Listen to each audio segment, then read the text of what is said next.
Hello everyone, welcome to Utkarsh nursing entrance exam channel. आज हम जानेंगे बच्चों की एम्स में किस प्रकार आप फिजिक्स का स्कोर इम्प्रूव कर सकते हैं और क्या कर सकते हैं।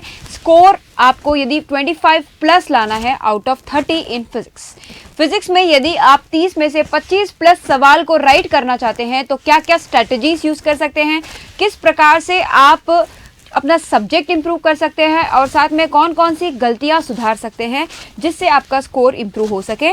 चलिए जानते हैं। तो बच्चों, जो भी बच्चे एम्स का टारगेट कर रहे हैं, आप सभी को पता है एम्स का जो हमारा एग्जामिनेशन होने वाला है वो होने वाला है बेटा जून महीने में, है ना। एम्स का एग्जाम कब होगा? एम्स का एग्जाम होने वाला है जून 2025 में। जून 2025 का जो सबसे पहला संडे रविवार होगा उसी दिन आपका एम्स का एग्जाम आयोजित होगा। और यहाँ पे आपको क्या स्ट्रेटजी फॉलो करना है?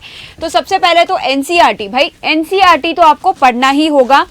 जैसे कि आपको पता है एम्स में 11th एंड 12th दोनों एनसीईआरटी कवर होंगे। 11th एंड 12th 11वीं और 12वीं दोनों के जो फिजिक्स एनसीईआरटी कम से कम 4-5 बार तो आप उसको पढ़ ही लें, पता तो लगे आपको कि क्या एनसीईआरटी में है, क्या आपका सिलेबस है ना। तो मेन तो आपका जो ऑथेंटिक सोर्स है, जो आपका जो मेन सोर्स होगा वो तो एनसीईआरटी ही होगा। साथ में आप क्या कर सकते हैं, एनसीईआरटी से आपको इंपॉर्टेंट पॉइंट्स चुनने हैं, आपको कॉन्सेप्ट समझना है और उसके अलावा आप मेरी जो क्लासेस है वो तो सुन ही रहे हो। उसके बाद में देख लो, आपको फॉर्मूला बनाना है बेटा। जब भी आप एनसीईआरटी पढ़ते हैं आप साथ में फॉर्मूला बनाते हुए जाएंगे। क्लास 11 और क्लास 12 के जितने भी चैप्टर्स है, मान लो 11वीं के लगभग 13-14 चैप्टर है, 12वीं के भी 14, कुल मिला के 28-29 चैप्टर है, ठीक है। कुल मिला के लगभग आपके हैं 28 to 29 चैप्टर्स, 28 चैप्टर्स जो है आपके 28-29 अप्रोक्सीमेटली। तो जितने भी 11th एंड 12th के चैप्टर्स है उनके आप चैप्टर वाइज फॉर्मूलाज जरूर बनाएंगे, चैप्टर वाइज फॉर्मूलाज बनाएंगे और उन फॉर्मूलाज को बार बार रिवाइज करेंगे। बच्चे फिजिक्स को किस प्रकार पढ़ते हैं, बायोलॉजी की तरह पढ़ लेते हैं कई बार कि भाई थ्योरी पढ़ते गए और बस हो गया। ऐसे काम नहीं चलेगा। फिजिक्स अलग तरह का सब्जेक्ट है, बस थियोरी पढ़ने से आपका काम नहीं चलने वाला है। आपको क्या करना है, फॉर्मूला भी साथ में बनाना है। एनसीईआरटी का मान लो आपने एक चैप्टर पढ़ लिया, जैसे कि आपने निकाल दिया एक chapter electric charges and fields, ठीक है। तो उसका आपने लाइन टू लाइन एक बार अच्छे से पढ़ लिया। उसके बाद आप क्या करोगे, जो इंपॉर्टेंट फॉर्मूलाज है उसका आप लिस्ट बनाओगे, ठीक है। और उसके बाद में क्या करोगे, उन फॉर्मूलाज को बार बार रिवाइज करोगे।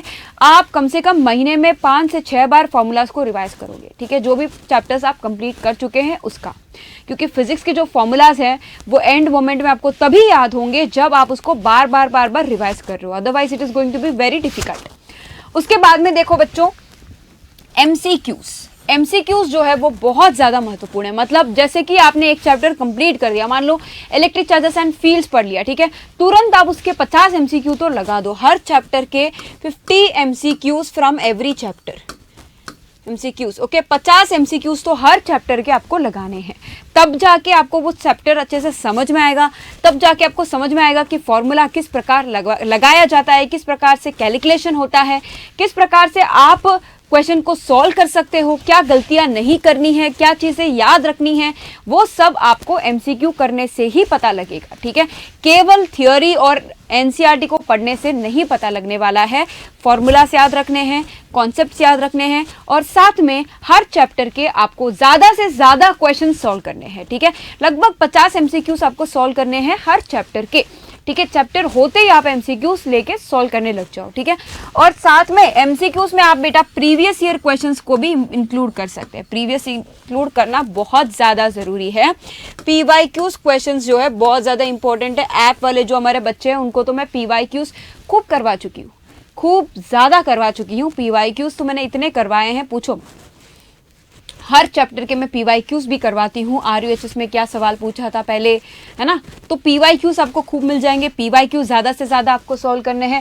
साथ में आपको नोट्स बनाना है बेटा। जब भी आप एमसीक्यू सॉल्व करते हो, जब भी आप पढ़ते हो, तब थोड़ा लिखो, लिखने की आदत रखोगे तभी आप सुधरोगे, ठीक है। केवल पढ़ते रहो या वीडियो देखते रहो, जो मैं पढ़ा रही हूँ बस वीडियो देखते जा रहे हो, अच्छा मैम पढ़ाती जा रही है, लिखती जा रही, तो मैम को याद होगा। आप लिखोगे तब तक आपको वो याद नहीं होगा। फिजिक्स सब्जेक्ट ही ऐसा है कि जब तक आप लिखोगे नहीं तब तक दिमाग में बैठेगा नहीं।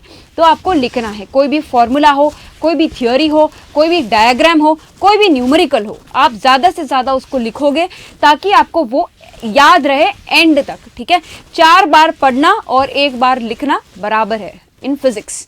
ठीक है, तो 1 बार लिखना 4 बार पढ़ने के बराबर है। तो थोड़ा सा आप लिखने की आदत जरूर डालें, है ना, तो तभी आपकी जो स्पीड है वो बढ़ेगी। ठीक है, फटाफट फटाफट एमसीक्यूज को सॉल्व कर पाओगे एग्जाम में भी, यदि आपने अच्छे से प्रैक्टिस किया, लिख लिख के सीखा है। सब कुछ लिख लिख के सीखना इन द सेंस ऐसा नहीं कि आप टेक्स्ट बुक निकाल लो एनसीईआरटी और लाइन टू लाइन उसको लिखते जाओ, ऐसा नहीं कह रही हूँ।